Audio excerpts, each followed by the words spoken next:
Okay. Well, Becky, tell us how you came to Grace. You switched the wording. My memory's jogged.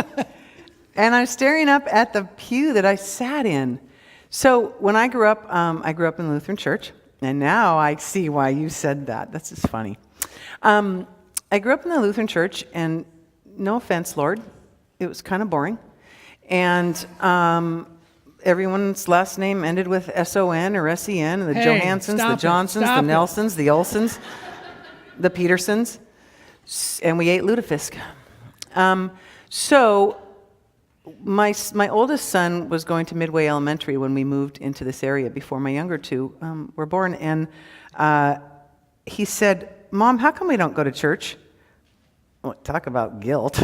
Well, I came up with all sorts of reasons because I work every other weekend and blah, blah, blah, blah, blah. So I said, well, there's no conflict anymore. Let's go church shopping this summer. And since we drove by this church all the time and it was Lutheran, I'm so embarrassed to admit this, but I said, Dane, why don't we go here first so that we can check it off our list and so that I can at least say I went to a Lutheran church? But when Mommy grew up, it was really boring and blah, blah, blah. So we came here first, snuck up the stairs and sat in that pew up in the balcony. And there's this guy that looks like Jesus in fishing shorts and Birkenstocks preaching. And we looked at each other and that is not how I grew up. People do not preach like that or dress like that, and so we never went anywhere else. So you guys have been stuck with us ever since. So you did one-stop shopping. One-stop shopping, get her done. I love it. And since you've been here, you've done all kinds of things here at the church and the community. Tell us some of the stuff you do. Okay, I'm not quite as nervous. The list might be longer this time. Bring it. Okay, I started out by coordinating the MOPS group here, Mothers of Preschoolers, because it was the only thing I could think of to do with spit up and breast milk on my huge sweatshirt because I weighed over 200 pounds. And then somebody talked me into going to an Alpha class, met somebody else there, and they talked me into being on church council for 5 years. You were only supposed to do 3, but overachiever found a way to stay. And then what did I do after that? Oh, somewhere in there I started volunteering at the food bank, and I've been doing that for probably 18 years, I think, maybe 19, I don't know. I'm there every week. I love it. I do annual projects. I coordinate the gift wrapping thing. I work with TJ on the mail carriers food drive and just different projects throughout the year there. So very active both in the church and out in the community. Tell us some of the joy that you've experienced by serving in that way. Most prevalently, I would have to say working with other people. It pulls me out of my shell. I talked at the earlier service about all my insecurities. We don't need to air all that laundry again now that I'm a little calmer. But it just pulls me out of my shell because I know myself well enough to know that I would hunker down, and being alone for me is not lonely. I just love to be alone. So you wouldn't know that about me because I overcompensate by just getting out there. Yeah. And now one of the big initiatives that I've heard you participate in and help launch here at Grace was the Grace in Action projects. I want you to talk about that tonight and inspire us, remind us about that. So that started when I directed a couple of campaigns here previous to the one I'll lead up to, the 40 Days of Purpose and the 40 Days of Community. And there was a group of us, lay leaders, that went down to Saddleback and listened to Rick Warren. Went to I think a 3-day conference there. It was pretty life-changing. It was pretty cool. Really helped us redefine things here purposefully in terms of are we balanced between worship and service and mission and ministry, all those fellowship, all those things. So then it was time to shop for the next campaign, which I spent a lot of time doing. Some weren't we had such a great congregation that needed to be a really good campaign to leash the energy. So I finally found one called Faith in Action. Talked to a couple of pastors at different churches that had run the campaign, and they had nothing but fantastic things to say about it. And so I marched into John's office and said, hey, I think I found the campaign. And because he'd send me stuff, Christy Kath would send me stuff, and it took a lot to find. We weeded through a lot. So I started explaining to him all about it, and that we needed to not have worship services on a Sunday. And of course I used the word cancel. I know you don't like that, but for lack of a better word, I said we have to cancel worship services, and we're going to be doing service projects all over the community.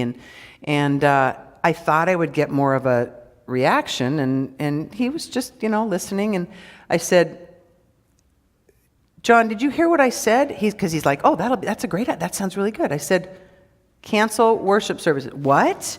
And he turned around in his chair, and all of a sudden he was listening. But that was in the fall of 2007, and we spent 10 months planning it. And the Faith in Action campaign was October 12th, 2008, and I goofed. I was supposed to ask my question to the people first. How many people here know where our culture of grace in action came from? 2, 3, 4, 5. Okay. Well, I was hoping you'd raise your hand. So think about that. Yeah. So 2 services. You saw the paltry amount of people that actually know. So it's fun for me to explain to people that in the planning of staging this Faith in Action campaign here, I'm always trying to think about what are we leashing, what energy are we going to carry forward when this is over. I didn't want it to be a flash in the pan. This was too great of an opportunity, so I just was really worried about the aftermath. And so we sat down at one of our first planning meetings, and I had asked Al Rasper if he would head up the projects, and he's, either him or someone said, well, how many people do you think we're going to have volunteer? Like 50? And I said, add a 0. And that's where the... So 50, add a 0. How many people came out to do that first Grace in Action Day? Almost 550, close to that, between 5 and 550. Do you hear that, Grace? Yeah. So 550 people come out, do projects all over the community, and that created a culture, a new culture of radical service, life, love, poured out into the life both here and in the world. So before we were even barely done with that, we had created this Grace in Action concept, and it became our byline. And I really think this congregation has lived by that ever since. And those of us on the Faith in Action, on the Grace in Action team, Al Rasper, myself, Tom Johansson, and now, thankfully, Jason Wicks, full of energy and smiles, which is exactly why I asked him, because he's just always smiling. There needs to be some new energy, and some... There needs to be more than the tried and true and the same people that are always doing the projects. And so this is going to be a shot in the arm and an excitement for all of us. So on May 19th, we're doing a Servant Day. Yep. It's our SALT Day, the theme that we've been living into all year long of serving and leading together. And you're helping to arrange those projects for this year. Tell us a few of the projects that are going to be there and what we can look forward to. Alrighty. One thing we forgot we're working on, a fun one, in the parking lot, and we're hoping to do a car wash. So what we want to do is not raise money for Grace Lutheran Church. We're thinking of if we can partner, for instance, with the fire department, maybe let them pick a charity, the way they do Toys for Tots at Christmas time or whatever, or we come up as a congregation with a direction. That's a work in progress. Car washes are not as easy as they used to be. We have a project for up to 40 people, or as many will fit on our awesome blue bus. And Tim Kernick is going to drive the bus out to Maple Valley Elk Run Farm, which is a farm that serves the South King County Food Coalition, so all the food banks in the South King County area, Des Moines Food Bank being one of them. And that farm supports those food banks with produce. So we're going to go out and do a project there.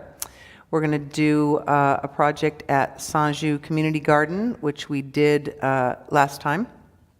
And last time we built we built garden boxes, we trimmed down the orchard trees. And so Brian Irvin and Jeff Brewster and Jerry Wirt are going to head that one up. Nice. We're doing a huge project. I think there's a potential for close to 50 people at Grandview Dog Park. So we wanted to find something fun for pet owners and families. And TJ is heading that one up with the actual on-site leaders there. We are doing, Al Rasper is heading up projects for wheelchair ramps, yard work, a roof. We're taking the roof apart. We're doing the prep work, is that right? A couple members that were helping with yard projects, and one of the biggest ones connected to our property is what's called Kitty City Park. It actually has a name, this part of the Overgrown on the other side of the sidewalk. Shell Silverstein, where the sidewalk ends. So we're going to clean this place up, and we're coordinating with the city with their help. And we're going to try to make it more neighborhood friendly rather than nefarious behavior friendly. So that's a really awesome project. These are amazing, and that's just some of them. That's just some of them, and you're stirring because this sounds like you want another 500, 600 people. Do we have that many visitors here that are you going to stand on the street corner? 700? Did you say 800? You want 900? Nothing's impossible with God. Nothing is impossible with God. There you go. You heard that in the scripture tonight. And what makes this kind of servant life possible is people like you reaching out, connecting, inviting. I know you love to call people, right?